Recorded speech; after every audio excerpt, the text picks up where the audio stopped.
শুধু তোমার জন্য আমার নিজের শরীরটাকে যদি কেটে কেটে রক্তাক্ত করে দিই, আমি এতটুকুও ব্যথা পাবো না। কিন্তু যদি কোনো কারণে আমায় ভুল বুঝো, তাহলে এই ব্যথা আমি সইতে পারবো না। যার জন্য এই পৃথিবীটা সুন্দর দেখি, সেই পৃথিবীতে বেঁচে থাকার আর কোনো স্বাদ থাকবে না আমার। আমি বাঁচতে চাই, তোমাকে সাথে নিয়ে বাঁচতে চাই। তোমাকে ছাড়া আমি আমাকে ভাবলে তার একটিমাত্র পথ খোলা, সে শুধুই আমার মরণ। প্লিজ আমায় মরতে দিও না। I love you.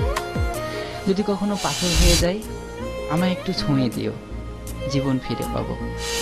যদি এই দেহে আর প্রাণ না থাকে, তাহলে আর কাছে আসিও না, দূর থেকেই দেখো। আমার আত্মা তোমায় খুঁজবে, যখন পাবে না হয়তো নীরব হয়ে শুধু কাঁদবে। কিন্তু যদি কাছে থাকো, তাহলে পাগলের মতো ছুটোছুটি করবে আমার আত্মা। অনেক মানুষের ভিড়েও তোমার সামনে এসে চিৎকার করে কাঁদবে। আত্মার আত্মচিৎকার কেউ শুনবে না। সমস্ত স্মৃতিগুলো মনে পড়বে। দুজন একসাথে বাঁচতে চেয়েছিলাম, কিন্তু এই সময় এই সংসার আমায় বাঁচতে দিল না গো।